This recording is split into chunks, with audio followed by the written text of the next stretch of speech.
नमस्कार everyone, this is class 12 FM lectures अपना continue करें एंड आज की क्लास को अपना स्टार्ट करते हैं। Right now, first of all कोई भी कलर सेलेक्ट कर लेते हैं। ओके, अभी स्टार्ट करते हैं। तो फर्स्ट देखो, लास्ट क्लास में हमने यहाँ तक पढ़ लिया था डिफॉल्टर कैसे डिक्लेयर करेंगे ट्रेडिंग मेंबर को, वो हमने कुछ सर्कमस्टेंसेस देख लिए थे। आज की क्लास में अपने को पढ़ना है फर्स्ट टॉपिक जो है विच इज ऑथोराइज पर्सन का। राइट, ऑथोराइज पर्सन क्या होता है उसको समझते हैं। ये दो वर्ड आपने ये वाला वर्ड तो आपने सुना होगा, एक तो ऑथोराइज पर्सन जो कि अभी हम पढ़ने वाले हैं, और एक है सब ब्रोकर वाला कॉन्सेप्ट। सब ब्रोकर वाला कॉन्सेप्ट, सब ब्रोकर वर्ड तो एटलीस्ट आपने सुना ही होगा। इस चैप्टर के अंदर हमने पहले भी वर्ड का एटलीस्ट नाम को डिस्कस किया है एंड अभी हम डिस्कस करना ऑथोराइज पर्सन को। फर्स्ट ऑफ ऑल कंसेप्चुअली दोनों चीजें सेम ही है, authorise person and sub broker same ही है। दोनों ही क्या होते हैं, जो अपना स्टॉक ब्रोकर रहेगा, ट्रेडिंग मेंबर रहता है, उसके एजेंट रहते हैं एंड उनके बिहाफ पे ये लोग काम करते हैं। ये ऑथोराइज पर्सन और सब ब्रोकर का ये मेन कॉन्सेप्ट है। आज के टाइम पे फिर ये दो अलग अलग कॉन्सेप्ट के, बिकॉज आज के टाइम पे ऑथोराइज पर्सन ये वाला कॉन्सेप्ट चलता है एंड सब ब्रोकर वाला कॉन्सेप्ट ऑफिशियली बंद हो चुका है। राइट, लीगली ये सब ब्रोकर वाला कॉन्सेप्ट आज के टाइम पे एग्जिस्ट नहीं करता। आज के टाइम पे कौन सा कॉन्सेप्ट एग्जिस्ट करता है? ऑथोराइज पर्सन वाला। बेसिकली सब ब्रोकर पुराना कॉन्सेप्ट है, पहले के टाइम पे जहाँ पे फिजिकल ट्रेडिंग हुआ करता था, या फिर ऐसा मोबाइल वगैरह पे हम इन्वेस्टर लोग कॉल करके उनको ऑर्डर दिया करते थे शेयर बाई करने का, सेल करने का। उस टाइम का ये कॉन्सेप्ट था सब ब्रोकर का। राइट, उस टाइम पे सब ब्रोकर का रोल ज्यादा था, स्कोप ज्यादा था करके। बट विद टाइम इसका रोल और स्कोप दोनों ही कम हो गया, तो इस वाले कैटेगरी को हमने हटा ही दिया और एक न्यू कैटेगरी बनाया जिसका हमने नाम रखा ऑथोराइज पर्सन। करता क्या है, सेम ही चीज करता है, दोनों ही क्या है, एजेंट रहेंगे अपने मेन स्टॉक ब्रोकर के। राइट, स्टॉक ब्रोकर को हेल्प करते हैं उनका काम एग्जीक्यूट करने में, क्लाइंट्स वगैरह के साथ ही डील करते हैं। राइट, ये सब ऑथोराइज पर्सन का काम रहता है। देखो, हालांकि जैसे मैंने बोला कि ये वाला आज के टाइम का कॉन्सेप्ट है जो कि एप्लीकेबल है, एंड सब ब्रोकर वाला कॉन्सेप्ट हट गया है। बट तुम्हारी बुक के अंदर ऑफकोर्स सब ब्रोकर वाला कॉन्सेप्ट ये भी दे रखा है, इन डिटेल दे रखा है, वो भी ऑथराइज पर्सन से ज्यादा तो सब ब्रोकर को डिटेल में डिस्क्राइब कर रखा है। अपने को सारा ही पढ़ना है क्योंकि सिलेबस में सब कुछ है। राइट, तो ऑथराइज पर्सन इससे डिस्कशन अपना स्टार्ट करता है। Now the trading member of the trading member कौन? स्टॉक ब्रोकर्स की बात कर रहे हैं। Stock broker, trading member, same चीजें बार बार हमने डिस्कस किया है। Trading members of the exchange can appoint authorized persons in the capital market, in the future and option market and the currency derivative market। इनके अंदर हम क्या कर सकते हैं, ट्रेडिंग मेंबर अपना ऑथोराइज पर्सन अपॉइंट कर सकते हैं। यहाँ पे तुम नोटिस करोगे कि तू कैपिटल एफएनओ मार्केट है, करेंसी डेरिवेटिव मार्केट को बोला, बट डेट मार्केट का नहीं बोला। तो क्या डेट मार्केट में हम ऑथोराइज पर्सन को अपॉइंट नहीं कर सकते? तो आंसर इज डेट मार्केट में भी आप ऑथोराइज पर्सन को अपॉइंट कर सकते हो, बट बुक ने इसके अंदर नहीं लिखा। क्यों नहीं लिखा, I have no idea. Right, ये इसी तरीके से बुक ड्राफ्टेड है, बट डेट मार्केट में भी तुम अपॉइंट कर सकते हो, चाहिए तो लिख सकते हो। देन ऑफ कोर्स एग्जाम के लिए काम का नहीं है, just for your knowledge. Authorise person is any person. Authorise person हो कौन सकता है? कोई भी पर्सन हो सकता है, चाहे तो इंडिविजुअल पर्सन हो सकता है, मतलब कोई भी सिंगल पर्सन हो सकता है, या फिर कोई पार्टनरशिप फर्म हो सकता है, पार्टनरशिप बना के तुम ऑथोराइज पर्सन बन रहे हो, एजेंट बन रहे हो करके। लिमिटेड लाइबिलिटी पार्टनरशिप हो सकता है। लिमिटेड लाइबिलिटी पार्टनरशिप क्या होता है? पार्टनरशिप ही होता है, बट यहाँ पे थोड़ा कॉर्पोरेट वाला एलिमेंट होता है, कंपनी वाला एलिमेंट रहता है, लाइबिलिटी तुम्हारे यहाँ पे लिमिटेड रहती है। सिंपल लैंग्वेज में इतना ही समझो इसको। फिर कोई भी बॉडी कॉर्पोरेट हो सकता है, तुम कंपनी वगैरह बना के ये ऑथराइज पर्सन वाला काम कर सकते हो। Who is appointed as a such by the stock broker including trading member and who provide access to trading platform of stock exchange as an agent of the stock broker। right, इनको appoint कौन करेगा authorise person को? Of course जो trading member है वो इसको appoint करने वाला है, एंड इसके पास भी क्या होता है, as a agent stock broker का वो प्लेटफॉर्म है, उसका एक्सेस रहता है। राइट, देन ऑथराइज पर्सन क्या काम करेगा, उसको पैसा भी मिलेगा, उसको ब्रोकरेज मिलेगा, उसको उसको हो सकता है फीस दो, उसको चार्जेस दो, कमीशन दो, सैलरी दो, कुछ भी करके आप क्या कर सकते हो, उसको पैसा दे सकते हो। पैसा कौन देगा? स्टॉक ब्रोकर डायरेक्टली पैसा देगा। इंपॉर्टेंट चीज है कि यहाँ पे क्लाइंट से डायरेक्टली ऑथोराइज पर्सन कोई पैसा चार्ज नहीं करता। ऑथोराइज पर्सन क्लाइंट से कोई भी पैसा चार्ज नहीं करेगा, उसको जो भी पैसा मिलना है वो सारा का सारा कौन देगा? ट्रेडिंग मेंबर उसको पैसा देने वाला है करके। ठीक है, तो ये चीजें वो ले सकता है from trading member for is service only from the stock broker. Only only word पे फोकस करना, सिर्फ और सिर्फ स्टॉक ब्रोकर से ये पैसा ले सकते हैं। राइट, तो एग्जाम में इजीली क्वेश्चन आ सकता है एमसीक्यू करके कि authorise person can take remuneration from stock broker, then अपना client turn, then option C both, then option C done, option D none. Right, तो ऑफ कोर्स बात कौन से लोग करोगे? स्टॉक ब्रोकर वाला। And shall not charge any amount from the client. Client से कुछ चार्ज नहीं करेगा। Accordingly, stockbroker can share brokerage with the authorized person but shall not charge any amount directly from the client. Stock broker को जो brokerage मिल रहा है वो authorise person के साथ शेयर कर सकता है, बट क्लाइंट से ऑथराइज पर्सन के नाम पे कोई भी अमाउंट तुमको अलग से नहीं लेना है, राइट? जो तुमको ब्रोकरेज मिला है ब्रोकर को, उसमें से ही उसको पैसा दो। नेक्स्ट, फिर तुम्हारा इसके अंदर अभी पूरे इसके अंदर एक ही चीज बोलता है करके अभी नेक्स्ट पैराग्राफ पढ़ेंगे, उसके अंदर क्या बोलता है कि जो ऑथोराइज पर्सन क्या करेगा अपने लिए ट्रेडिंग मेंबर के लिए, स्टॉक ब्रोकर के लिए बहुत सारे क्लाइंट्स लेके आएगा ना। इंपॉर्टेंट चीज क्या है, जो भी क्लाइंट्स आए हैं करके उनका और जो स्टॉक ब्रोकर है उनके बीच में डायरेक्ट रिलेशन रहेगा, कॉन्ट्रैक्ट के बीच में रहेगा। अपना जो क्लाइंट्स है एंड जो स्टॉक ब्रोकर है उनके बीच में डायरेक्ट कॉन्टेक्ट होना चाहिए करे। ऑथोराइज पर्सन का बस इतना ही काम है, उनको लेके आओ और स्टॉक ब्रोकर को पकड़ा दो, राइट? तो इनके बीच में डायरेक्ट डीलिंग होगा। जो ट्रांजेक्शन्स रहेगा वो ब्रोकर एंड क्लाइंट के बीच में डायरेक्ट होएगा। जो कॉन्ट्रैक्ट नोट्स वगैरह इशू करते हैं सारी की सारी डीलिंग्स वगैरह क्या होगी, stock broker and contract client इनके बीच में डायरेक्ट होएगा। ऑथराइज पर्सन के बीच में कहीं पे भी रोल नहीं होगा, बस वो उनको हेल्प करने में काम करता है। लीगली ट्रांजेक्शन्स किसके बीच में होगा, ब्रोकर के बीच में एंड क्लाइंट के बीच में। आई होप तुमको समझा होगा। नाउ देखते हैं, the clients introduced by the authorized person should have a direct relationship with the trading member that the member constituent agreement, constituent word का मतलब क्या होता है, क्लाइंट होता है, राइट? तो member client agreement, know your client form, risk disclosure document etc are executed between the client and the trading member। ये जो सारे डॉक्यूमेंट बोले, मेंबर कॉन्स्टिट्यूएंट अग्रीमेंट हुआ, केवाईसी फॉर्म्स हुआ, रिस्क डिस्क्लोजर डॉक्यूमेंट्स हुआ, ये सारे directly stock broker and client के बीच में होंगे। This implies that the authorized person is not allowed to have any trading relationship with the client। Authorized person client के साथ में कोई trading relation नहीं रख सकता। The trading member should issue the contract notes and bills directly to the client। Authorized person should not issue contract note, confirmation memo or bills in their name। ये जो सारी चीजें कॉन्ट्रैक्ट नोट, बिल्स वगैरह वगैरह, ये कौन issue करेगा, directly broker अपने नाम से क्लाइंट को इशू करता है, right? The client introduced by the authorized person are required to deliver securities and make payment directly in the trade name of the trading member as appeared in the SEBI registration certificate। Similarly, the trading member should deliver security and make payment directly in the name of the client। कोई भी जो transaction होता है security का, by और फिर cell का, right? तो उसमें या तो तुमको पैसे देने रहेंगे फिर सिक्योरिटी देने रहेंगे, वो डायरेक्टली होना चाहिए between the stock broker and the client, right? उसमें ऑथोराइज पर्सन का कोई रोल नहीं होना चाहिए करके, बस यही चीज बोलता है। देन ऑथोराइज पर्सन का आई होप तुमको मीनिंग क्लियर रहेगा। मीन इसमें यही था कि तुम्हारा एक तो एजेंट होता है ये स्टॉक ब्रोकर का, दूसरा कि जो भी उसको ऑथोराइज पर्सन को फीस वगैरह मिलेगा डायरेक्टली ब्रोकर से मिलना चाहिए, क्लाइंट से वो कुछ भी अलग से चार्ज नहीं करेगा। एंड तीसरा था कि जो भी ट्रांजेक्शन वगैरह रहेंगे वो डायरेक्ट ब्रोकर एंड क्लाइंट के बीच में रहेंगे, वहां पे ऑथोराइज पर्सन का कोई भी रोल नहीं रहता। बस ये मेन 3 पॉइंट थे इसमें ना। अभी हम डिस्कस करते हैं सब ब्रोकर वाले कॉन्सेप्ट को। जैसे मैंने बोला authorise person and sub broker same ही चीज है। सब ब्रोकर वाला पुराना कॉन्सेप्ट है, ऑथोराइज पर्सन वाला नया कॉन्सेप्ट है। बट अपना आयरन ही देखो, तुम बुक के अंदर देखो, सब ब्रोकर वाले को ज्यादा डिटेल के अंदर दिया, ऑथोराइज पर्सन को इतने डिटेल में नहीं दिया। ठीक है, चलो अभी अपने सब ब्रोकर वाले कॉन्सेप्ट को रीडिंग करना स्टार्ट करते हैं। सब ब्रोकर क्या रहता है? Again, sub-broker is an important intermediary between the stockbroker and the client in the capital market segment। इसके ऊपर एमसीक्यू बनता है तो इसको मार्क कर लेना। सब ब्रोकर क्या रहेगा, important intermediate between the stock broker, किसके बीच में, स्टॉक ब्रोकर एंड क्लाइंट के बीच में इंपॉर्टेंट इंटरमीडिएट है in the capital market segment. Again देखो यहाँ पे सिर्फ कैपिटल मार्केट सेगमेंट बोला है, debt market, future and option market, currency derivative market उनको मेंशन नहीं किया। तो क्या इसका ये मतलब है कि सब ब्रोकर वहां पे एग्जिस्ट नहीं करता? तो इसका आंसर तुमको पता ही होगा, बिल्कुल एग्जिस्ट करता है बट तुम्हारी बुक के अंदर नहीं लिखा गया, right? Now the trading members of the exchange may appoint a sub broker to act as agents of the concern trading member for assisting the investor in buying, selling, dealing in securities. Trading member क्या कर सकता है, अपने सब brokers को as agent appoint कर सकता है एंड इसका काम क्या रहेगा सब ब्रोकर का, हेल्प करना, इन्वेस्टर लोगों को हेल्प करना इन buying, selling, dealing in securities. The sub-broker are affiliated to the trading members and are required to be registered with the SEBI। This is important। सब ब्रोकर्स को क्या करना पड़ेगा, सेबी के साथ में रजिस्टर्ड होना पड़ेगा। सब ब्रोकर्स को क्या करना पड़ेगा, सेबी के साथ में उनको रजिस्टर होना, that is compulsory. A sub-broker is allowed to be associated with only one trading member of the exchange। ठीक है, एक सब ब्रोकर किसी एक ही ट्रेडिंग मेंबर के साथ एसोसिएट हो सकता है, right? For example I am a sub broker, right? तो मैं किसी एक trading member let's say Zerodha के साथ एसोसिएट हो गया। यदि मैं जीरोधा के साथ एसोसिएट हो गया तो मैं ग्रो, एंजल वन, अपस्टॉक्स वगैरह इनके साथ में एसोसिएट नहीं हो सकता हूं। ये कॉन्सेप्ट बोलना चाह रहा है।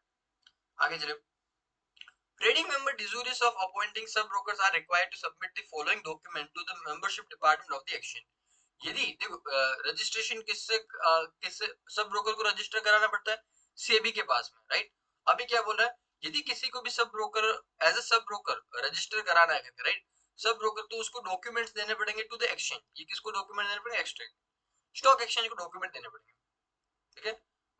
कोई भी ट्रेडिंग मेंबर जिसको क्या करना है, सब ब्रोकर अपॉइंट करना है, तो उसको ये फॉलोइंग डॉक्यूमेंट्स देने पड़ेंगे to the membership department of the exchange. I hope तुमको क्लियर रहेगा।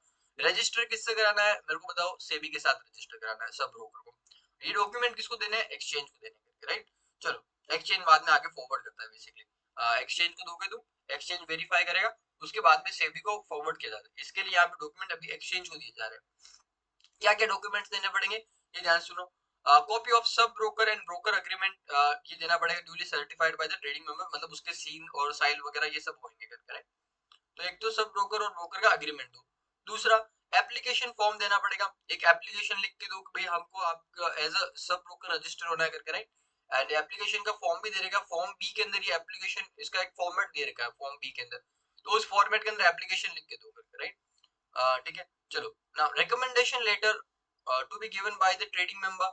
तो ठीक है, जो ट्रेडिंग मेंबर है वो एक रिकमेंडेशन लेटर लिख के देगा करके कि इसको as a sub broker appoint करना है, तो ये हमको रिकमेंडेशन लेटर लिख के दे रखा है, राइट ना। फॉर्म इसके लिए भी दे रखा है, प्रिस्क्राइब फॉर्म सी दे रखा है, मतलब पर्टिकुलर फॉर्मेट होता है जिसके अंदर तुमको ये रिकमेंडेशन लेटर देना है या फिर यहाँ पे एप्लीकेशन देना रहेगा। Next, reference letter from the applicant's banker and reference letter from any third party। Third party कौन हो सकता है, सीए, सीएस, लॉयर, नोटरी और अदर स्टॉक ब्रोकर, ये हो सकता है अपना थर्ड पार्टी हो सकता है, करेक्ट। क्या देना पड़ेगा, रेफरेंस लेटर। रेफरेंस लेटर को तुम एज अ कैरेक्टर सर्टिफिकेट की तरह समझो, करेक्ट। कैरेक्टर सर्टिफिकेट लेके आओ, जो भी आपका बैंकर है, मतलब जहाँ पे आपका बैंक अकाउंट है, जहाँ पे आपका बैंकिंग ट्रांजेक्शन है, उससे कैरेक्टर सर्टिफिकेट लाओ और किसी भी थर्ड पार्टी से लेके आओ, करेक्ट। थर्ड पार्टी में ये लोग हो सकते हैं, इनसे कैरेक्टर सर्टिफिकेट लेके आओ, ये पर्सन सही है, कुछ भी गड़बड़ वगैरह नहीं है, करेक्ट, तो तुमको काम हो जाएगा।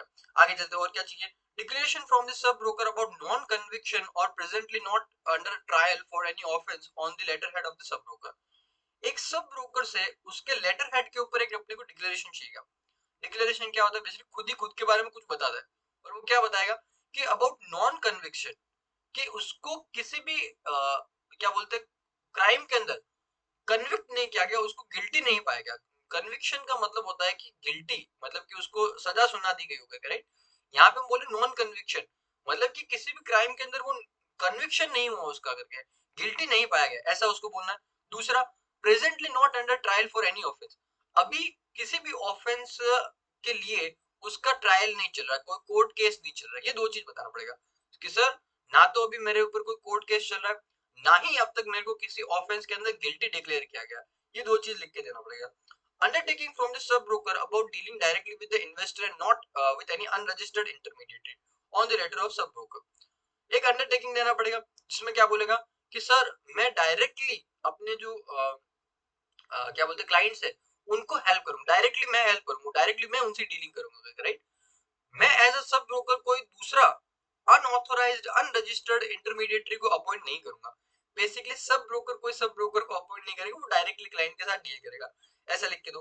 Confirmation from the sub broker that he has not applied through any other trading member and also he is not a member or sub broker of any commodity exchange, right, on the letterhead of sub broker। मतलब कि sub broker ये भी बोलेगा कि पहला, उसने किसी दूसरे ट्रेडिंग मेंबर के थ्रू अप्लाई नहीं किया एज अ सब ब्रोकर के लिए, ठीक है। दूसरी चीज, वो कमोडिटी एक्सचेंज के अंदर ना तो वहां का ट्रेडिंग मेंबर है, ना ही वहां का सब ब्रोकर है, कहां पे, कमोडिटी एक्सचेंज में। ये तीन चीज लिखना देना पड़ेगा, किसी दूसरे ट्रेडिंग मेंबर के थ्रू अप्लाई नहीं किया, एंड कमोडिटी एक्सचेंज के अंदर ना तो मैं वो मेंबर है, ना ही एज अ सब ब्रोकर है। देन यदि आपका जो सब ब्रोकर है वो क्या है, पार्टनरशिप फर्म बना के ऐसा काम कर रहा है, राइट, तो उस केस में उसका रजिस्टर्ड पार्टनरशिप डीड देना पड़ेगा एंड उसका रजिस्टर्ड पार्टनरशिप सर्टिफिकेट देना पड़ेगा। रजिस्टर्ड पार्टनरशिप डीड क्या होता है, बेसिकली पार्टनरशिप डीड का मतलब होता है कि जो आपस में पार्टनर्स का बीच का जो अग्रीमेंट है, आपस में पार्टनर्स का बीच में जो रिटर्न अग्रीमेंट है, जिसके अंदर पार्टनरशिप से रिलेटेड सारे रूल्स एंड रेगुलेशंस लिखे होते हैं, उसको हम क्या बोलते हैं, रजिस्टर्ड पार्टनरशिप डीड बोलते हैं। उसको क्या बोलेंगे, पार्टनरशिप बोलेंगे, अरे रजिस्टर कराना पड़ता तुमको ना। और क्या चाहिए, रजिस्टर्ड पार्टनरशिप सर्टिफिकेट चाहिए, तो पार्टनरशिप का जो सर्टिफिकेट है वो भी दो उनको करके, राइट। यदि तुम एज अ कंपनी बना के क्या करते हो, सब ब्रोकर वाला बिजनेस करते हो करके, राइट, तो उस केस में तुमको एमओए एंड एओ देना पड़ेगा। MOA is basically memorandum of association and AO is article of association, right. ये जो भी शॉर्ट फॉर्म्स होता है ना, पहली बात तो अपना चैप्टर के क्या बुक के स्टार्टिंग के अंदर तुम देखोगे तो सारे के सारे शॉर्ट फॉर्म्स का फुल फॉर्म्स दे रखा है, राइट। तो यहाँ पे डायरेक्टली शॉर्ट फॉर्म यूज करते हैं, और तुमको फुल फॉर्म चाहिए तो वहां से देख सकते हो, और ऑफ कोर्स मैं बता दूंगा, तुमको चाहिएगा तो वहीं पे लिख लेना करके। मेमोरेंडम ऑफ एसोसिएशन एमओए ये क्या होता है, बेसिकली कंपनी के केस में उसके जो एक्सटर्नल रूल्स एंड रेगुलेशंस होते हैं वो लिखे होते हैं मेमोरेंडम ऑफ एसोसिएशन के अंदर। देन आता है एओए, आर्टिकल ऑफ एसोसिएशन। इसके अंदर कंपनी के जो internal governing rules and regulations है वो सब लिखे होते हैं आर्टिकल ऑफ एसोसिएशन में। तो ये दोनों डॉक्यूमेंट्स देने पड़ते हैं।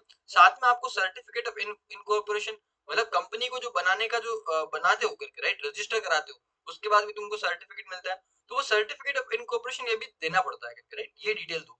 फिर list of directors of sub broker as on specific date to be certified by CA और सीएस करके, राइट। ये वाला पॉइंट क्या इससे रिलेटेड है करके, यदि सब ब्रोकर एज अ कंपनी बना के अपना बिजनेस कर रहा है, तो उस केस में उसकी कंपनी में जितने भी डायरेक्टर्स लोग हैं उनका एक लिस्ट आपको देना पड़ेगा, एंड वो लिस्ट रहेगा वो सर्टिफाइड होना चाहिए बाय अ चार्टर्ड अकाउंटेंट और अ कंपनी सेक्रेटरी, राइट। ये सर्टिफाइड मतलब उसका साइन वगैरह होना चाहिए उस लिस्ट के ऊपर, बस ये चीज है। आगे चले, the trading member has to ensure the settlement of all deals entered into by the trading member even if the deals may have originated from the sub broker। Trading member का काम रहेगा कि सारे के सारे जो भी डील्स हो रही है करके उनको सेटल करे, चाहे डील स्टार्ट किसने किया हो, अपने सब ब्रोकर ने डील स्टार्ट किया हो, तो भी सेटल करना सारा रिस्पॉन्सिबिलिटी किसका रहेगा, ट्रेडिंग मेंबर करेगा। Sub broker will be required to adhere to NSC's know your client requirement, the important document relating to dealing through a sub broker are given below.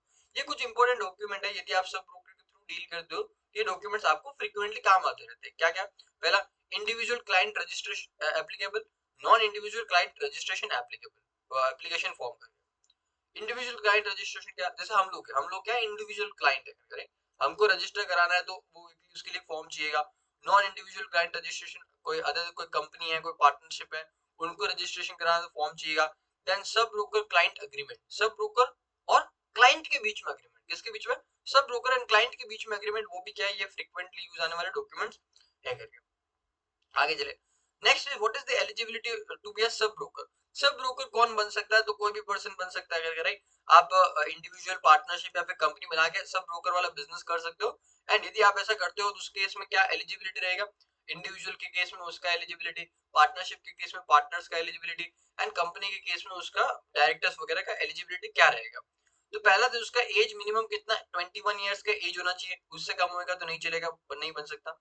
दूसरा, they should not have been convicted of any offense involving fraud or dishonesty। Fraud से related या फिर dishonesty, झूठ बोलने से related कोई भी offence के अंदर कन्विक्टेड नहीं होने चाहिए। कन्विक्टेड का मतलब क्या है, जहां पे फाइनल वर्डिक्ट आ चुका है और वहां पे आपको गिल्टी पाया है उसका मतलब होता है कन्विक्टेड है।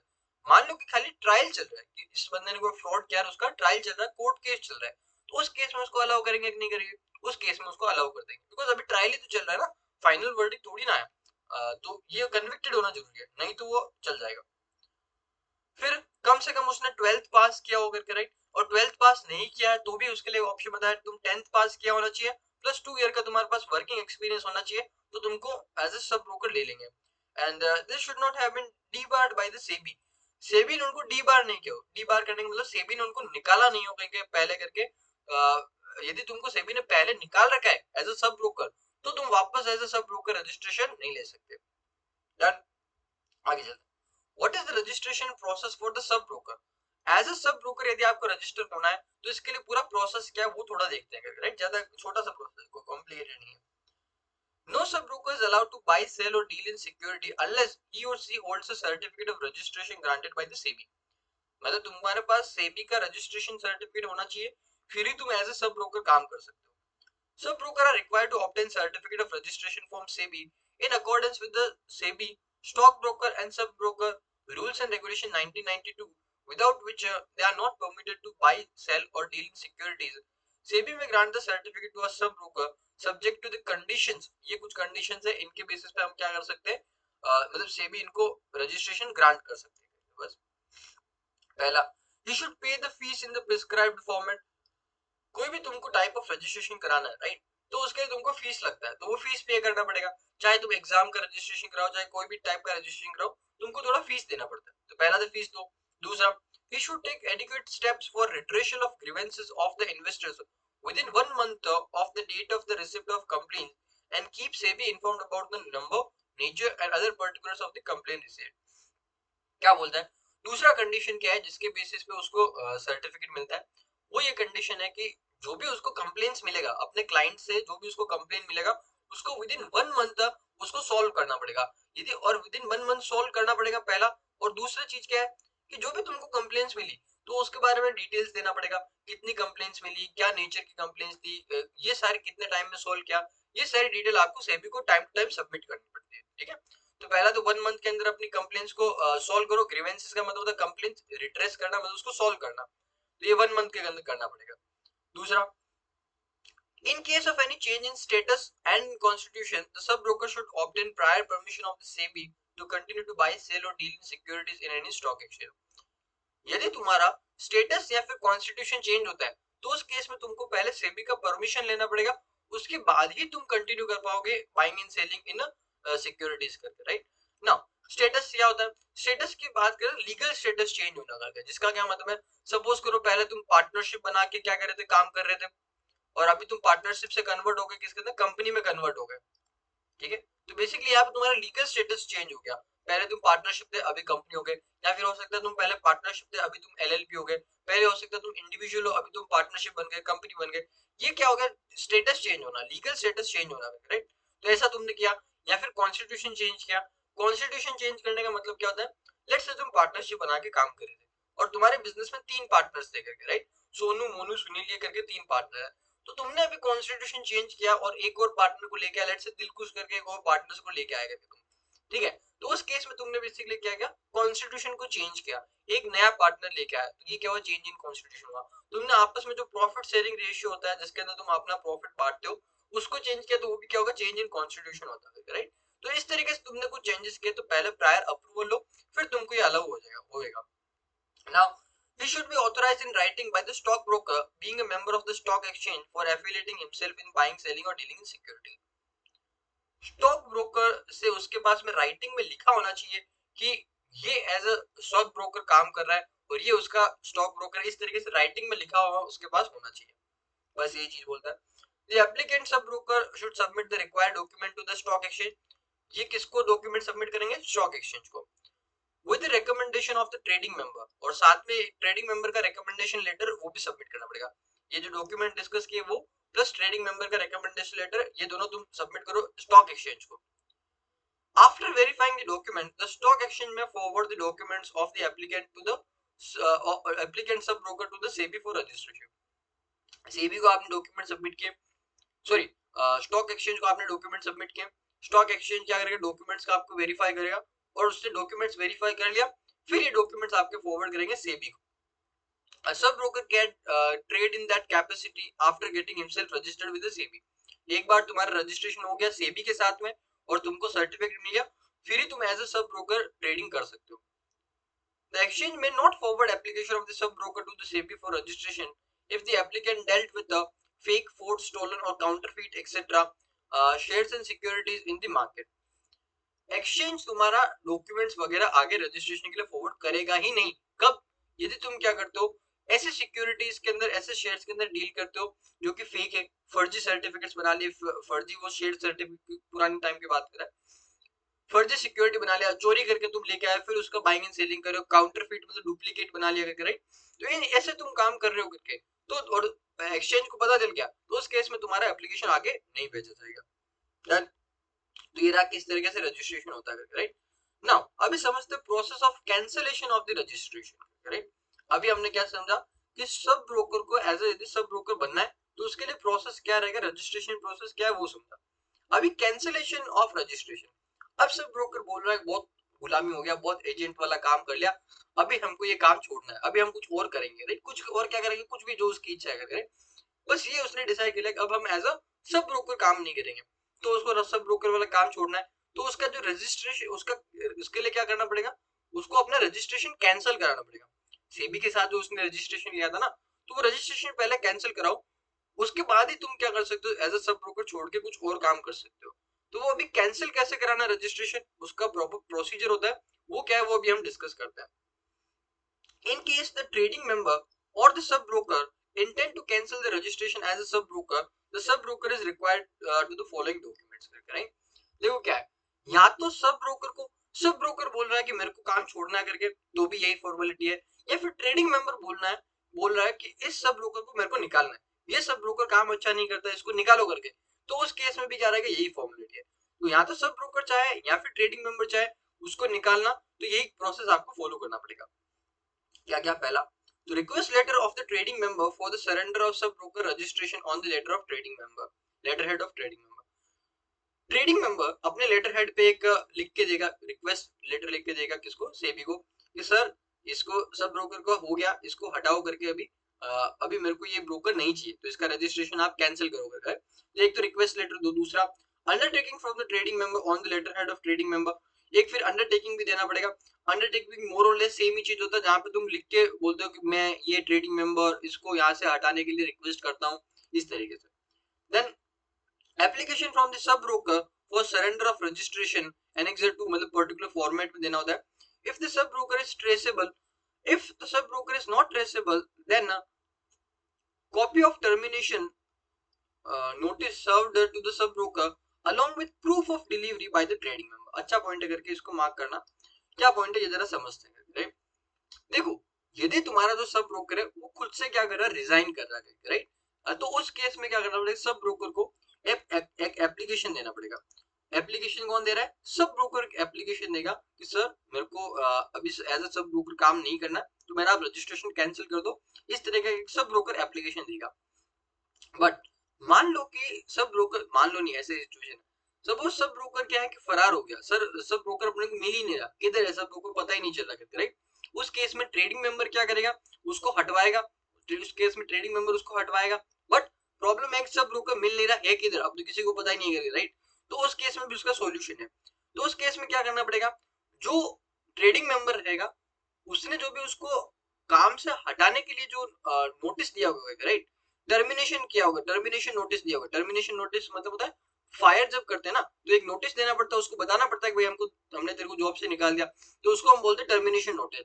तो उस टर्मिनेशन नोटिस का एक कॉपी लो, एंड उसके साथ में तुमको प्रूफ ऑफ डिलीवरी चाहिए, और ये तुम सबमिट करो सेबी को, और तुम्हारा काम हो जाएगा। समझे तुम क्या बोला मैंने। यदि सब ब्रोकर खुद से रिजाइन कर रहा है, तो सब ब्रोकर एक एप्लीकेशन लिख के दे देगा कि मेरे को आप रजिस्ट्रेशन कैंसिल करो, काम खत्म।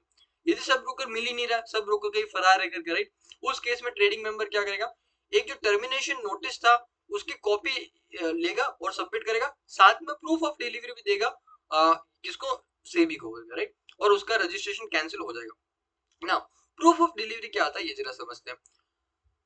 मैंने उसको टर्मिनेशन नोटिस दिया, इसका प्रूफ चाहिए होता है बेसिकली आपने, राइट। आपने खुद ऐसे बोल दिया कि मैंने उसको नोटिस दे दिया, उससे काम नहीं चलता, आपको प्रूफ देना पड़ेगा कि आपने उसको टर्मिनेशन नोटिस दिया करके, राइट।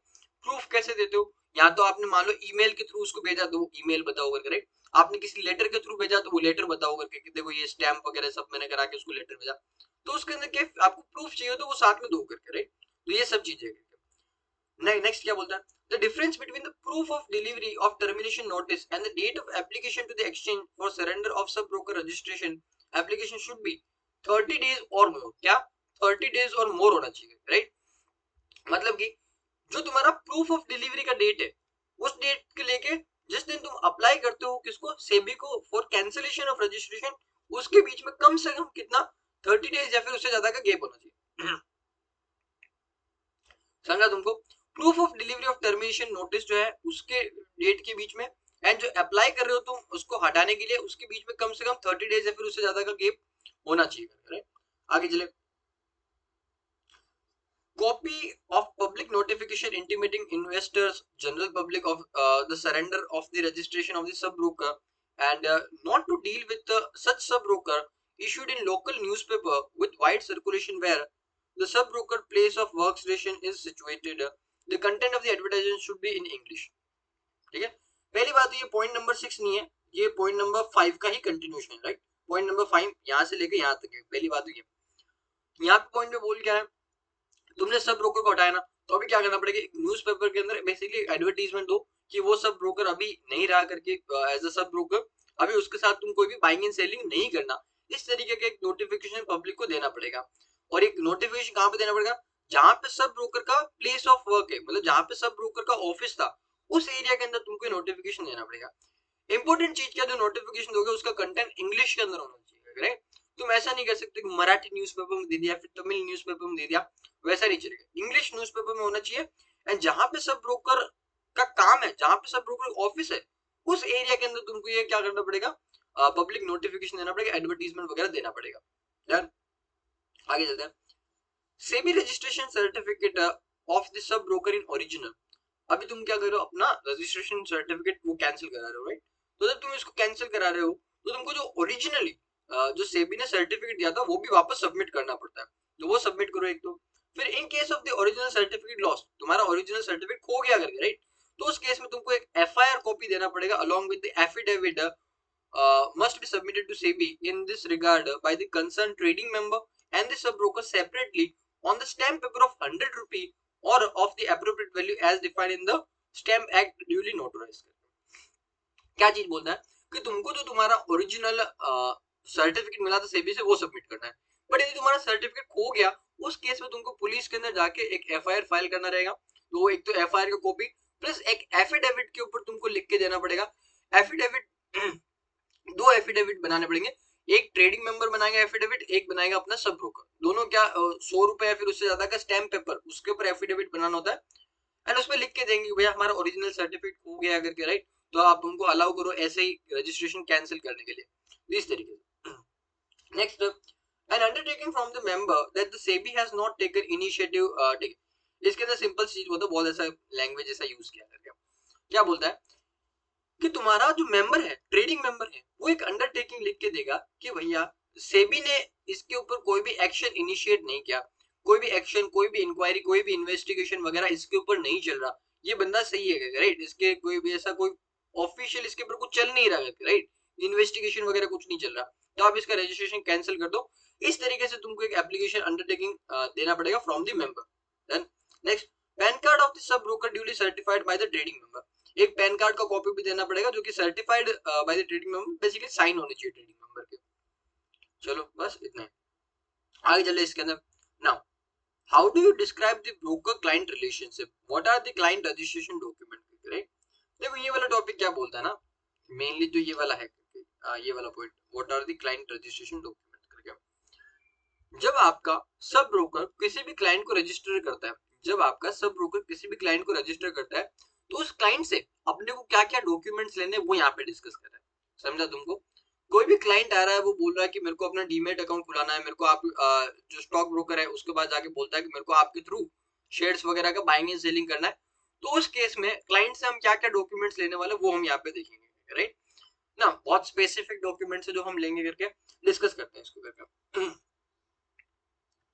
चलो, the trading member is required to enter into an agreement in the specified format provided by the NSE with the client before accepting the orders on the latter's behalf। Trading member को क्या करना पड़ेगा, client के साथ में एक agreement में enter करना पड़ता है। एग्रीमेंट का फॉर्मेट वगैरह क्या रहेगा वो एनएससी ने एकदम प्रिस्क्राइब करेगा, क्या पर्टिकुलर फॉर्मेट रहेगा वो उन्होंने दे रखा है। उसके बाद ही तुम क्या कर सकते हो, क्लाइंट के बिहाफ पे ऑर्डर्स वगैरह एक्सेप्ट कर सकते हो। एक बार एग्रीमेंट एग्जीक्यूट किया उसके बाद ही तुम उसके बिहाफ पे ऑर्डर एक्सेप्ट कर सकते हो। लेटेस्ट बिहाफ मतलब क्लाइंट्स बिहाफ करके, राइट, इस इंग्लिश ड्राफ्टिंग और कुछ नहीं। The agreement is executed on non-judicial stamp paper of adequate value duly signed by both the parties on all the pages। ये जो अग्रीमेंट रहेगा एक नॉन जुडिशियल स्टैम्प पेपर पे आपको रखना पड़ेगा, उसका हर पेज पे दोनों पार्टीज का साइन रहेगा। Then copy of the agreement has to be kept with the trading member permanently। This is important। Trading member को उस अग्रीमेंट का एक कॉपी अपने पास रखना पड़ेगा हमेशा के लिए, जब तक वो आपका क्लाइंट रहता है तब तक हमेशा आपको परमानेंटली उसका एक कॉपी रखना पड़ेगा, ताकि कोई बाद में डिस्प्यूट वगैरह हो जाए तो हम अग्रीमेंट में देख सके अग्रीमेंट में हमने इसके बारे में क्या बोला, इसके लिए, right. The agreement should contain all the clauses mentioned in the uniform documentary requirement, right. ये यूनिफॉर्म डॉक्यूमेंट्री रिक्वायरमेंट जैसे मैंने बोला ना, अग्रीमेंट का एक स्पेसिफिक फॉर्मेट है जो कि एनएससी देता है तुमको, राइट। तो एक ये यूनिफॉर्म डॉक्यूमेंट्री रिक्वायरमेंट हमने बना रखा है जिसके अंदर हमने सारे के सारे क्लोजेस लिख रखे हैं कि क्या क्या क्लोजेस है, जो कि क्लाइंट एंड सब ब्रोकर के जो कि क्लाइंट एंड ब्रोकर के अग्रीमेंट के अंदर होने चाहिए। क्लोजेस का मतलब है क्या क्या पॉइंट्स होने चाहिए उस एग्रीमेंट में, राइट। तो वो सारे क्लोजेस या फिर वो सारे पॉइंट्स उसके अंदर क्या क्या होने चाहिए वो हमने यूनिफॉर्म डॉक्यूमेंट रिक्वायरमेंट यहाँ पे दे रखा है। Stockbroker may incorporate additional clauses in these documents provided these are not in conflict with any of the clauses in the model document, also rules, regulation, articles वगैरह वगैरह। क्या बोलता है जो यूनिफॉर्म डॉक्यूमेंट्री रिक्वायरमेंट है इसके अंदर जो भी क्लोजेस दे रखे वो तो ब्रोकर एंड क्लाइंट के एग्रीमेंट में होना ही चाहिए।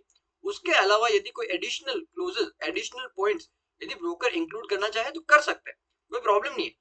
बस ये है कि कोई भी कॉन्ट्राडिक्शन नहीं होना चाहिए विद द जो मॉडल डॉक्यूमेंट है या फिर कोई रूल्स एंड रेगुलेशन का कॉन्ट्राडिक्शन नहीं है।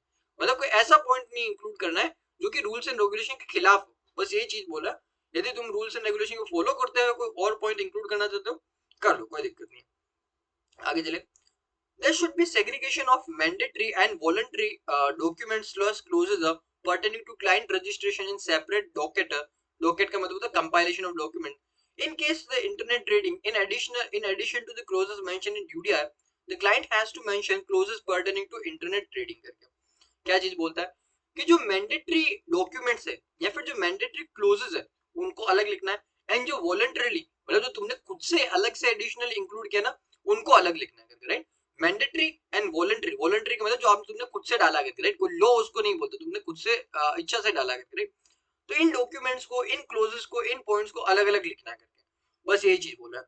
And then in case of internet trading, internet trading भी तुम उसको अलाउ करते हो। इंटरनेट ट्रेडिंग क्या होता है, बेसिकली किसी भी ऐप के थ्रू या फिर वेबसाइट के थ्रू ट्रेडिंग क्लाइंट को डायरेक्टली तुम अलाउ करते हो, तो उस केस के अंदर उसके रिलेटेड क्लोजेस वो तुमको अलग से लिखने देंगे। डन, आगे चले। Now this is important, the know your client KYC requirements. The trading member should seek information such as, मतलब कि हम क्लाइंट से क्या क्या इन्फॉर्मेशन लेंगे अब उसके बारे में डिटेल में बता रहे क्या क्या इन्फॉर्मेशन अपने को क्लाइंट से लेना पड़ेगा in know your client requirements करके, राइट। देखो क्या क्या। पहला, investor risk profile, financial profile, investor identification detail, PAN card, Aadhaar card वगैरह, एड्रेस डिटेल्स वो लो करके, उसका इनकम कितना है उसके बारे में इंफॉर्मेशन लो, पैन नंबर लो, एम्प्लॉयमेंट लो, कहाँ पे एम्प्लॉयमेंट है उसका मतलब कहाँ पे वो काम कर रहा है करके, राइट, या फिर खुद से बिजनेस कर रहा है, जो भी है उसके बारे में डिटेल लो। एज उसका क्या है, इन्वेस्टमेंट एक्सपीरियंस कितने सालों से वो इन्वेस्टिंग कर रहा है, ट्रेडिंग प्रेफरेंस मतलब कि इक्विटी शेयर्स में ट्रेडिंग करता है, डेरिवेटिव्स में, एफएनओ में, इंट्राडे, किस तरीके का ट्रेडिंग उसको करना पसंद है, ये सारी इन्फॉर्मेशन लो, राइट। इन्वेस्टर रिस्क प्रोफाइल मतलब है कि उसके अंदर कितना रिस्क, क्लाइंट कितना ज्यादा रिस्की है, उसका सिबिल स्कोर वगैरह ये सारी चीजें, राइट। उसका फाइनेंशियल प्रोफाइल मतलब वही उसका इनकम कितना है, उसका इन्वेस्टमेंट्स कितना है, राइट। इस सारा इन्फॉर्मेशन आपको इससे क्या करना है, कलेक्ट करना है, इतनी सारी इन्फॉर्मेशन उनसे लेनी है। अगेन माइंड में हमेशा ध्यान रखना, मैं बार बार बोलता हूँ, तुम्हारा बुक बहुत पुराना है, राइट। तो जब भी तुम इसको पढ़ो तो तुमको मेनली यही सोच के चलना है कि आज से 20 साल पहले, 25 साल पहले का तुम कंटेंट पढ़ रहे हो, जब फिजिकल बाइंग एंड सेलिंग हुआ करता था, राइट।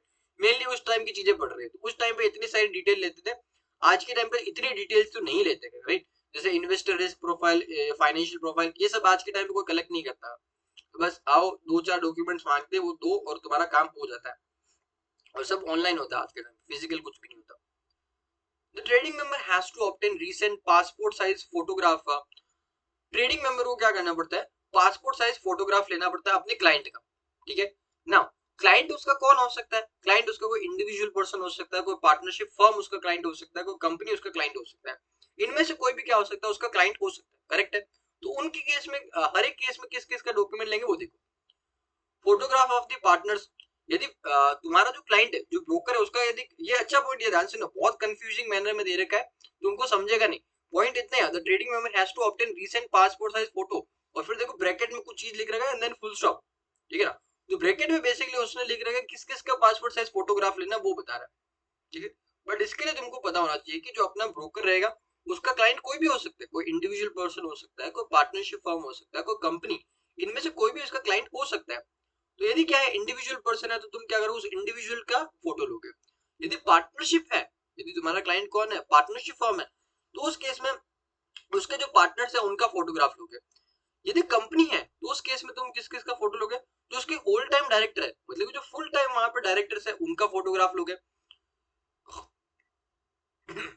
फुल टाइम डायरेक्टर्स उनका फोटोग्राफ लोगे, प्लस इंडिविजुअल प्रोमोटर्स होल्डिंग 5% और द मोर, कंपनी के केस की ही बात कर रहे हैं, जो भी प्रमोटर्स, जो भी ओनर्स जिनके पास 5% या फिर ज्यादा ओनरशिप है उस कंपनी का, उन लोगों की फोटो भी तुमको लेनी रहेगी। अगेन क्लाइंट कौन है? कंपनी क्लाइंट है। तो यदि कंपनी तुम्हारा क्लाइंट है तो उस केस में कंपनी के अंदर जिसके पास भी यदि 5% या फिर उससे ज्यादा का ओनरशिप है, इंडिविजुअल पर्सन, राइट, तो उस केस में उसको क्या करना पड़ेगा? अपने को फोटोग्राफ लेना पड़ेगा, इधर डायरेक्टली और indirectly in the share holding of the company.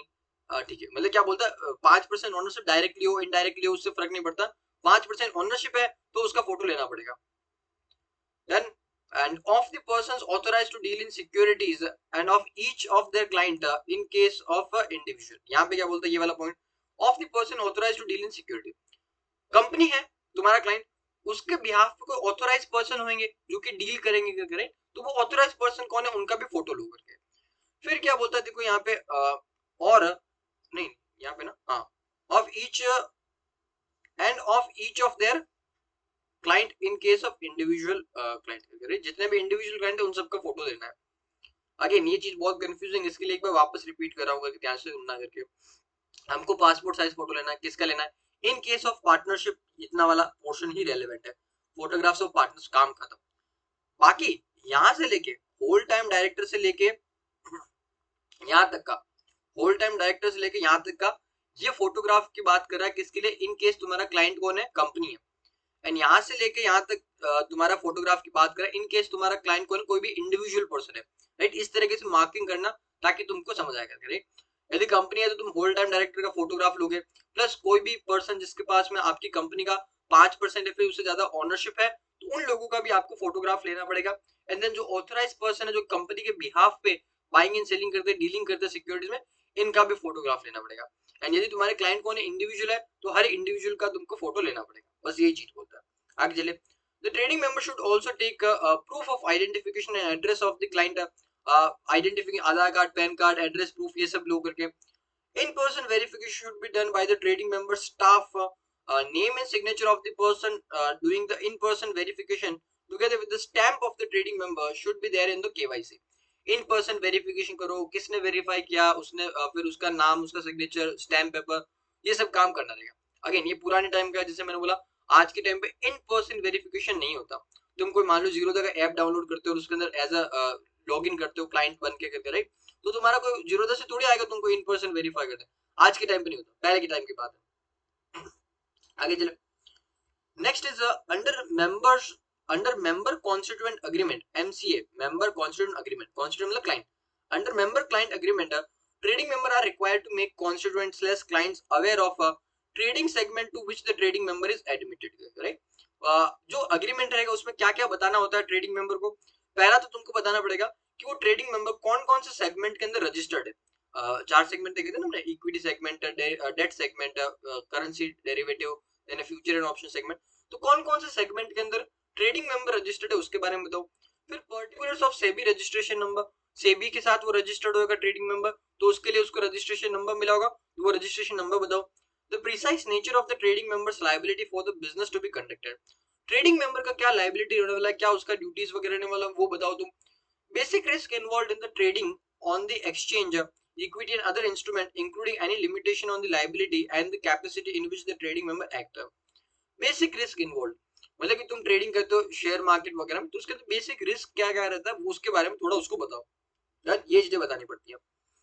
Next, in order to assess the risk involved in the trading member is required to issue risk disclosure documents in such format as may be prescribed by the exchange from time to time and should obtain the same from his constituent duly signed। वो ज्यादा important नहीं है करके, यदि तुमको अपना वो risk क्या बोलता है, रिस्क असेस करना है कि रिस्क कितना है करके, राइट, तो इसके लिए कुछ डॉक्यूमेंट्स होता है वो इशू करो, क्लाइंट से भी उसका साइन वाइन कराओ एंड वो चीज अपने पास रखो करके, अगेन ज्यादा इंपॉर्टेंट नहीं है। A stockbroker should not deal knowingly, directly or indirectly, with a client who defaults with another stockbroker. There is no limit on the number of clients of a trading member। क्या बोलता है ये, अच्छा point है करके।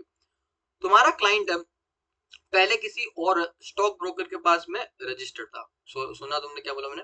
तुम्हारा जो client है, अभी जो नया क्लाइंट आया है, वो पहले किसी और स्टॉक ब्रोकर के साथ में डीलिंग करता था, एंड उस क्लाइंट ने क्या किया, उस स्टॉक ब्रोकर के साथ में कुछ तो गफला किया, फ्रॉड किया करके, राइट, और ये चीज तुमको पता चल गई कि इसने पहले उस ट्रेडिंग मेंबर के साथ कुछ फ्रॉड वगैरह किया गया, राइट, कुछ गड़बड़ किया गया, डिफॉल्ट किया, तो उस केस में तुमको इस क्लाइंट के साथ डील नहीं करना है, समझा ना। यदि इस क्लाइंट ने किसी और के साथ में घपला घोटाला किया, डिफॉल्ट किया, तो इस क्लाइंट के साथ तुमको डील नहीं करना, इसको रजिस्टर करो ही मत, इसको एज अ क्लाइंट लो ही मत करके, राइट।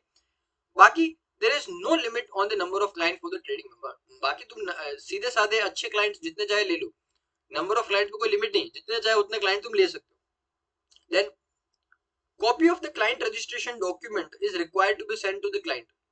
जो क्लाइंट रजिस्ट्री की जो भी डॉक्यूमेंट्स है उसका एक कॉपी क्लाइंट्स को भी दो। Trading member must ensure that the periodic review of the client financial information and client database.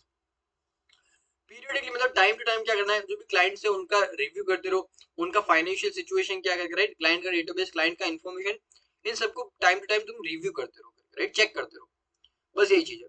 आगे चले इसमें नाउ, अभी क्या कुछ छोटे छोटे कॉन्सेप्ट है करके, राइट, वो कॉन्सेप्ट वाइज बहुत छोटे हैं, राइट, उसको बस इजी है, वेरी वेरी सिंपल, उनको रीड करते हैं, आगे चलते हैं।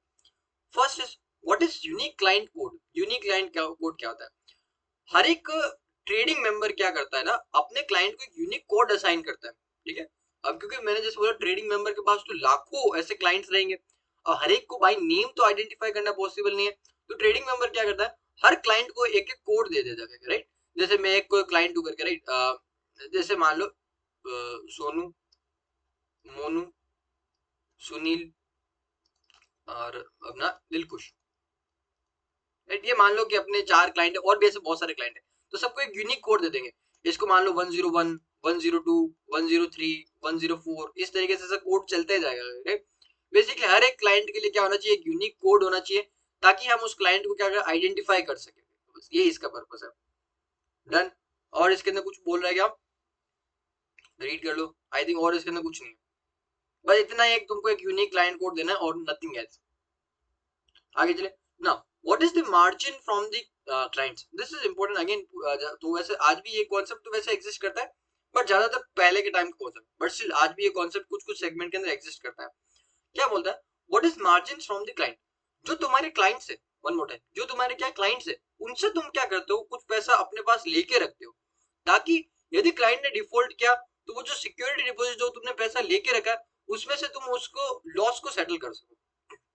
अगेन रिपीट करता हूँ, जैसे तुम्हारे पास कोई क्लाइंट आया रजिस्ट्रेशन के लिए, तुमने उसको रजिस्ट्रेशन किया, उससे तुम कुछ मार्जिन लेके रखते हो। मार्जिन का मतलब है कुछ उससे तुम सिक्योरिटी डिपॉजिट लेके रखते हो खुद का, राइट। ये सिक्योरिटी डिपॉजिट क्यों लेके रखते हो, ताकि यदि बाद में कभी क्लाइंट ने कोई डिफॉल्ट किया, राइट, क्लाइंट को कुछ पैसा देना था उसने दिया नहीं, क्लाइंट को कुछ सिक्योरिटी देना था उसने दिया नहीं, तो उस केस में तुमको स्टॉक ब्रोकर को जो भी लॉस होएगा ना, वो उस क्या कर देंगे, हम उस मार्जिन से, उस सिक्योरिटी डिपॉजिट से हम वसूल कर लेंगे, राइट। ये मार्जिन का पर्पज है करके। आज के टाइम पे ये जनरली इतना ज्यादा पॉपुलर नहीं है, राइट। ऐसा नहीं होता कि तुम एज अ क्लाइंट बनोगे तो स्टार्टिंग से ही तुमसे कुछ मार्जिन लेके रखेंगे, नहीं। बट तुम यदि क्या करते हो, इंट्राडे ट्रेडिंग करते हो या फिर एफएनओ ट्रेडिंग करते हो, तो उस केसेस के अंदर मार्जिन जरूर होता है करके, राइट, वो देना पड़ता है। बट जनरली तुम नॉर्मली शेयर्स का बाइंग एंड सेलिंग कर रहे हो, तो मार्जिन की नीड नहीं है आज के टाइम। बट आई होप तुमको मार्जिन का कंसेप्ट समझा होगा, राइट। रीड करो इसको, देखो कुछ इसमें इंपॉर्टेंट और कुछ हो तो बता देता हूँ, राइट। ठीक है, बस लास्ट चीज एक ये चीज बोल रहा है कि मार्जिन कितना लेना है, ठीक है, कितना अमाउंट लेना है बेसिकली करके, ये डिसाइड कौन करेगा, स्टॉक ब्रोकर डिसाइड करेगा। 10,000, 20,000, 50,000, कितना भी मार्जिन रहेगा, ये डिसाइड कौन करेगा, स्टॉक ब्रोकर डिसाइड करता है कितना उसको मार्जिन चाहिएगा करके। डन। देखो, in case of default they are मतलब margin are utilized for making payment to the clearing corporation for margin and settlement with respect to that client. यदि क्लाइंट ने डिफॉल्ट किया तो वो जो मार्जिन अमाउंट है उसको हम यूटिलाइज करेंगे to make the payment to the clearing corporation, right. क्योंकि क्लाइंट ने डिफॉल्ट किया तो क्या करता है, क्लियरिंग कॉर्पोरेशन तुम्हारा एक बार के लिए ट्रांजेक्शन सेटल कर देता है, फिर क्लियरिंग कॉर्पोरेशन को जो भी लॉस वगैरह हुआ वो वसूल करता है ट्रेडिंग मेंबर से। तो ट्रेडिंग मेंबर क्या करेगा, जो उसके पास मार्जिन है क्लाइंट से, उसको यूज करके उसको पैसा आगे दे देगा। क्लियरिंग कॉर्पोरेशन ये कैसे करता है वगैरह वगैरह, ये हम चैप्टर नंबर 3 के अंदर इन डिटेल पढ़ने वाले हैं। अभी आगे चलते हैं। Now what is execution of the order. Exam point of view से टोटली इररिलेवेंट टॉपिक, कभी इसमें से क्वेश्चन नहीं पूछते, राइट, कुछ काम का टॉपिक है नहीं, बट स्टिल तुम एग्जाम रिलेटेड से, एग्जाम पॉइंट ऑफ व्यू से और प्रैक्टिकल लाइफ के पॉइंट ऑफ व्यू से, दोनों के पॉइंट ऑफ व्यू से इररिलेवेंट क्वेश्चन है, इसके टॉपिक है।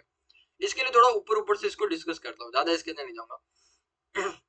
अगेन 1990s वाला एरा, जब वो फिजिकल सर्टिफिकेट्स वगैरह बाइंग एंड सेलिंग होते थे, ट्रेडिंग सारा मैनुअल हुआ करता था, राइट? उस टाइम का किस तरीके से काम करते थे वो जरा समझो। उस टाइम पे होता क्या था, क्लाइंट है यहाँ पे एंड देन अपना यहाँ पे ब्रोकर रहेगा, ठीक है? क्लाइंट ने इसको कोई भी ऑर्डर प्लेस किया तो इसके बदले में ऑर्डर का ये ऑर्डर कंफर्मेशन उसको देता था, राइट? फिजिकल ऐसा कंफर्मेशन देता था। क्लाइंट ने ऑर्डर प्लेस किया, एक फिजिकल कॉपी देगा उसको, ऑर्डर कंफर्मेशन की ब्रोकर उसको देगा, राइट? फिर क्लाइंट बोलता है कि मेरे को ऑर्डर क्या करना, मॉडिफाई करना है, मतलब ऑर्डर मेरे को कुछ चेंजेस करना है। पहले मान लो उसने बोला कि मेरे को 50 रिलायंस के शेयर खरीदना है, अभी बोल रहा नहीं नहीं 50 नहीं खरीदना, 40 शेयर बहुत है करके, तो इस तरीके से ऑर्डर मॉडिफाई कर रहा है करके, राइट? तो ऑर्डर मॉडिफाई करा तो पहले ब्रोकर इससे क्या लेगा, मॉडिफिकेशन के लिए इससे डिटेल्स कंफर्म करेगा अगेन ऑन फिजिकल पेपर। ये क्या डिटेल्स तेरे को मॉडिफाई करना है, क्या डिटेल्स चेंज करना है हमको बताओ, क्लाइंट उसको बताएगा। फिर ब्रोकर उसको क्या करेगा, अगेन वो मॉडिफाइड ऑर्डर का कंफर्मेशन उसको देगा। क्लाइंट को अगेन सेम चीज, क्लाइंट को अपना ऑर्डर कैंसिल करना है करके, तो भी यही प्रोसेस रहेगा। ये ब्रोकर इससे पहले राइटिंग के अंदर मांगेगा, बता तेरे को ऑर्डर ऑर्डर कैंसिल करना है, ये बोलेगा हाँ, तो राइटिंग में लिख के देगा।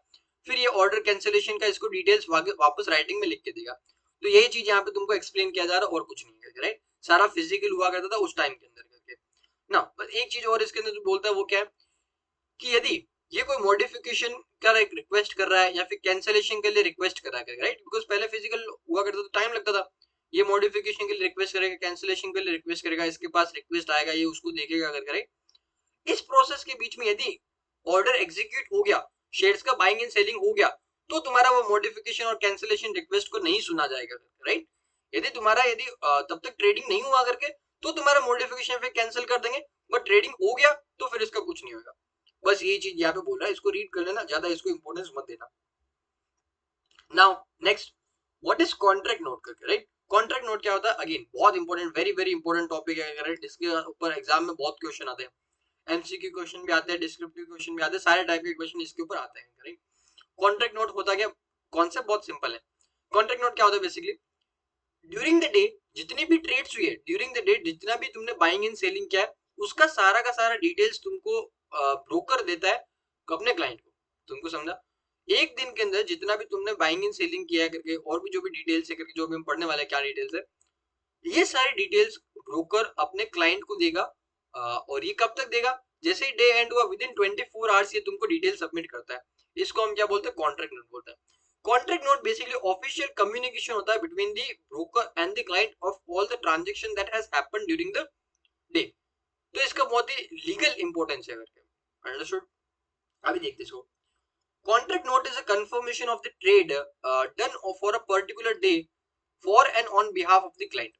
कॉन्ट्रैक्ट नोट क्या आता है, during the day, particular day मतलब किसी भी दिन तुमने जो ट्रेड्स किए हैं, बाइंग एंड सेलिंग किया है, उनका कंफर्मेशन होता है फॉर या फिर क्लाइंट के बिहाफ पे। A stockbroker should issue a contract note to his clients for trades. Trade क्या मतलब purchase or sale of securities. The contract note should contain name and address, registered office address as well as dealing address of the trading member. Trading member का नाम क्या, उसका address क्या है, फिर उसका सेबी रजिस्ट्रेशन नंबर, उसका डिटेल्स ऑफ द ट्रेड मतलब ऑर्डर नंबर क्या था, ट्रेड नंबर क्या था, ऑर्डर टाइम क्या था, ट्रेड टाइम क्या था, security name, quantity, trade price, brokerage, settlement number and other details of levies मतलब अदर टैक्सेस, लेवीज का मतलब टैक्सेस, अदर टैक्सेस, ये सारा डिटेल तुम्हारे कॉन्ट्रैक्ट नोट में होना चाहिए। यहाँ पे इस चीज पे फोकस करो। वन इज योर तुम्हारा order and second is your trade number. One is order number and second is trade number. Order और ट्रेड में क्या डिफरेंस होता है, ऑर्डर एंड ट्रेड, ट्रेड में क्या डिफरेंस, इन दोनों में डिफरेंस क्या था, तुमने ऑर्डर प्लेस किया राइट, और अब तक यदि वो एग्जीक्यूट नहीं हुआ तो उसको हम बोलेंगे ऑर्डर। यदि तुम्हारा ऑर्डर एग्जीक्यूट हो गया, मतलब जो भी तुमने बोला था कि रिलायंस के 50 शेयर खरीदो, जब तक रिलायंस के 50 शेयर खरीदे नहीं गए तो वो क्या रहेगा, ऑर्डर बोलेंगे उसको। एक बार रिलायंस के 50 शेयर खरीद लिए तो वो ऑर्डर एग्जीक्यूट हो गया, तो वो ऑर्डर को अभी क्या बोलेंगे, ट्रेड हो गया, राइट? ऑर्डर कन्वर्ट हो जाएगा ट्रेड के अंदर। बेसिकली जब ऑर्डर एग्जीक्यूट हो जाता है तो उसको हम क्या बोलते हैं, ट्रेड बोलते हैं। डन? तो ये चीज है। तो ऑर्डर नंबर क्या रहेगा, फिर ट्रेड नंबर क्या रहेगा, अलग अलग नंबर रहेगा। ऑर्डर टाइम क्या रहेगा, किस टाइम पे तुमने ऑर्डर प्लेस किया था, ट्रेड टाइम किस टाइम पे वो एग्जीक्यूट हुआ था, ये सारी डिटेल्स में रहेगी। और भी कुछ चीजें दे रखी है कि जो तुम्हारा ये जो stock broker and sub broker regulation है उसमें बता रखा है कि trading member should preserve the duplicate copy of the contract note issued for minimum period of 5 years। Again इसको मार्क कर लेना इंपॉर्टेंट। इसमें मेनली दो तरीके से एमसीक्यू बन सकते हैं। पहला, कॉन्ट्रैक्ट नोट इश्यू कौन करता है, राइट? तो उसमें आता है एनएससी करता है, सेबी करता है, ब्रोकर करता है। कौन करता है, ब्रोकर करता है। दूसरा, कितने साल तक का ट्रेडिंग मेंबर को कॉन्ट्रैक्ट नोट का कॉपी रखना होता है, तो 5 years तक रखना होता है। The trading member should ensure that contract note is issued to the client within 24 hours and should be signed by the trading member or by the authorized signatory of the trading member. Within 24 hours, day खत्म होते within 24 hours तुमको contract note देना रहेगा और उसके ऊपर trading member या फिर उसके ऑथराइज सिग्नेटरी के साइन होने चाहिए. Then contract note are in prescribe format, particular format होता है उसके अंदर होना चाहिए. Stamp duty is paid. देखो अगेन पुराना कॉन्सेप्ट आज के टाइम पे एप्लीकेबल नहीं है. And all statutory levies are shown separately in the contract note. Statutory levies मतलब क्या क्या टैक्सेस लगे, security transaction tax, service tax and जो अदर टाइप ऑफ टैक्स जो भी लगेंगे, राइट, उन सब का डिटेल आपको अलग से देना पड़ेगा, राइट. ये हुआ कॉन्ट्रैक्ट नोट के बारे में. आई होप तुमको समझा होगा. कॉन्ट्रैक्ट नोट इंपॉर्टेंट टॉपिक है, इसके ऊपर क्वेश्चंस फ्रीक्वेंटली आते हैं, एमसीक्यू एंड डिस्क्रिप्टिव. आगे चलते हैं. What is the duration of payment slash delivery of the securities to the client. मतलब कि तुमको क्लाइंट को कब तक पेमेंट और सिक्योरिटी देना रहेगा, राइट. तो with in one working day. With in one working day तुमको क्या करना पड़ेगा, जो भी पैसा क्लाइंट को देना है या फिर जो भी सिक्योरिटी क्लाइंट को देना है तो वो तुमको चुकाना पड़ेगा. क्लाइंट ने लेट्स से रिलायंस के शेयर खरीदे तो उस केस में उसको क्या मिलेंगे, रिलायंस के शेयर्स मिलेंगे. क्लाइंट ने मान लो कोई शेयर्स बेचे तो उस केस में उसको क्या पैसे मिलेंगे. तो with in one working day of the pay out तुमको क्या करना पड़ेगा, सारा डिटेल देना पड़ेगा. पे आउट का मतलब होता है कि जिस दिन तुमको क्लियरिंग कॉर्पोरेशन से ये क्या मिला है, सारा सिक्योरिटी एंड पैसा मिला है, उसके with in one working days तुमको क्लाइंट को दे देना है. आगे चले. Now what is brokerage. ये ब्रोकरेज क्या होता है उससे ज्यादा बता रहे, ब्रोकरेज कितना होता है, राइट, मैक्सिमम कितना ब्रोकरेज चार्ज कर सकता है. ब्रोकरेज होता क्या, ये सिंपल है. क्लाइंट ब्रोकर को बोल रहा है कि ये शेयर खरीदो, ये शेयर बेचो, तो ब्रोकर उसको फ्री में थोड़ी करेगा. ब्रोकर कुछ इसके लिए अपना छोटा सा कमीशन चार्ज करेगा, तो उस कमीशन को हम ब्रोकरेज बोलते हैं, उसका बेसिकली दलाली करके. नाउ मैक्सिमम तुम कितना ब्रोकरेज चार्ज कर सकते हो, तो maximum 2.5% of the contract price तुम ब्रोकरेज चार्ज कर सकते हो, right. 2.5% of the contract price करके. ये किस तरीके से, यहाँ पे देखो एग्जांपल दिया. लेट्स से कि तुमने 10,000 शेयर्स सेल किए और एक शेयर का प्राइस कितना था, 50 रुपए. तो 10,000 रुपीज इंटू 50 रुपीज कर दो, जो अमाउंट आएगा इंटू 2.5% करना, तो उसको तुम कैलकुलेट करते हो तो 12,500 रुपए इतना मैक्सिमम तुम ब्रोकरेज चार्ज कर सकते हो. अंडरस्टूड. जो कॉन्ट्रैक्ट वैल्यू है, कॉन्ट्रैक्ट वैल्यू कैसे निकालते हैं, टोटल नंबर ऑफ शेयर्स क्या है इंटू पर शेयर प्राइस क्या था, वो तुम्हारा टोटल वैल्यू आ जाएगा. इसको इंटू 2.5% कर देना, तो इतना अमाउंट ही क्या है, ये एक ध्यान रखना, मैक्सिमम अमाउंट है, मिनिमम अमाउंट नहीं है. ये मैक्सिमम अमाउंट इतना ब्रोकरेज का चार्ज कर सकते हो, कितना, 2.5%. पर आज के टाइम पे प्रैक्टिकल रियलिटी क्या है, लेस देन 0.1% ब्रोकरेज चार्ज करते हैं. कितना, लेस देन 0.1% ब्रोकरेज चार्ज करते हैं. उसका सिंपल रीजन भी है ना, आज के टाइम पे ट्रेडिंग वगैरह सब डिजिटली होता है, कोई इतना ज्यादा कॉस्ट इन्वॉल्व नहीं होता, इसके लिए इतना ब्रोकरेज चार्ज भी नहीं होता. पहले ब्रोकरेज वगैरह ज्यादा होते थे बिकॉज सब फिजिकल काम होता था, टाइम ज्यादा लगता था, पैसे ज्यादा लगते थे इसके लिए. बट आजकल सब डिजिटल हो गया तो ब्रोकरेज बहुत कम हो गया. डन. तो 2.5% ले सकते हो एक्सक्लूसिव ऑफ स्टैट्यूटरी लेवी. ये कॉन्ट्रैक्ट प्राइस है, इसके अंदर तुमको टैक्सेस वगैरह वो इंक्लूड नहीं करना, राइट. बस यही चीज है. डन. और तो इसमें कुछ नहीं. आगे चले. Now why separate bank account needed for the client and brokers करके, राइट.